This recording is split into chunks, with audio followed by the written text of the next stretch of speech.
L'ADN d'Omar Haddad n'a jamais été retrouvé sur la scène du crime. À chaque expertise, mon client s'est prêté effectivement aux expertises lui-même et son ADN n'a jamais été révélé. Donc il a comparé son ADN et ce n'est pas celui d'Omar Haddad.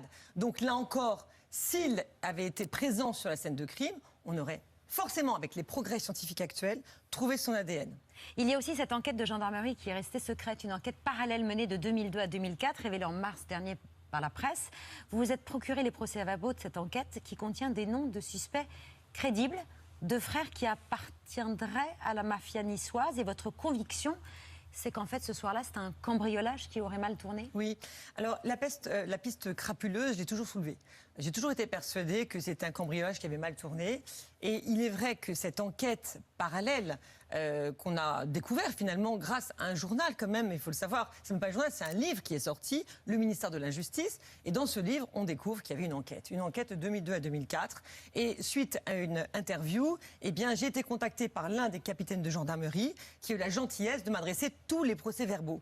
Et là, les bras me sont tombés parce que vous vous rendez compte que c'est une enquête qui a été menée de 2002 à 2004, qui n'a jamais été portée à la connaissance de la Cour de révision. Alors qu'on ne peut pas imaginer une seule seconde qu'on ne puisse pas transmettre cela à la Cour, puisque déjà, la Cour devait statuer. Elle rendait son délibéré en novembre 2002, alors que cette enquête a commencé en septembre 2002.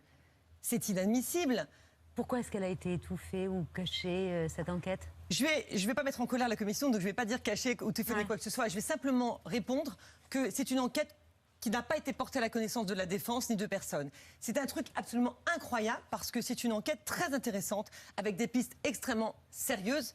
Et il faut savoir que grâce à la médiatisation, eh bien depuis, j'ai d'autres témoins qui m'ont contacté, des témoins essentiels qui confirment cette thèse crapuleuse et qui viennent effectivement, je dirais, conforter mon dossier, que j'ai plaidé très longuement aujourd'hui, pendant plus d'1 heure, devant la commission d'instruction. Et il est vrai que j'espère que j'ai été convaincante parce que tous les éléments que j'apporte ne peuvent que les conduire, je l'espère en tout cas, à ordonner au moins des expertises par des laboratoires spécialistes. Il y en a 3 en France qui sont capables de faire des portraits robogénétiques et également des recherches en parentèle. Pourquoi je vous dis ça? Parce que depuis l'enquête, il y en a qui sont morts. Et notamment, le personnage principal, si je puis parler de personnage principal, est décédé au mois de mai dernier. L'un des 2 suspects niçois. L'un des 2 suspects est décédé au mois de mai. L'audience était le 19, il est décédé le 17 mai. Je suis vraiment... Là, je me dis, il faut aller vite, là. Maintenant, on a assez attendu. Ça fait des années que je le réclame.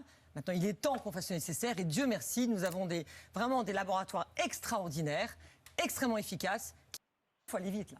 Maintenant, on a assez attendu. Ça fait des années que je le réclame.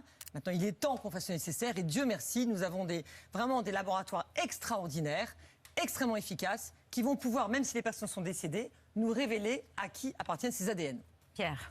Dans une tribune publiée aujourd'hui par le journal, dans une tribune publiée par le Monde, l'ancien défenseur des droits Jacques Toubon ainsi que le président de la LICRA Mario Stasi écrivent qu'Omar Haddad n'a pas été épargné par les relents d'un racisme foncier et rappellent pour preuve les premières auditions devant les forces de police et les questions du président lors du premier procès. Vous estimez, vous aussi, qu'il était trop le coupable idéal aux yeux de certains? Ah oui. Ne serait-ce que par ses origines. Alors déjà en premier, je remercie M. Jacques Toubon de soutenir Omar Haddad. Je remercie également le président de la LICRA de soutenir également et de faire partie du comité de soutien d'Omar Haddad. C'est formidable pour nous parce que ce sont des personnes qui ne se joindraient pas effectivement à moi s'ils estimaient que la demande n'était pas sérieuse.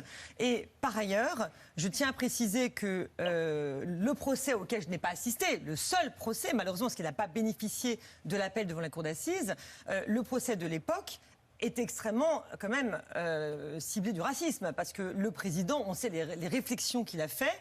Je peux vous dire que heureusement que je n'étais pas là pour l'entendre, parce que j'aurais pas laissé faire 2 secondes.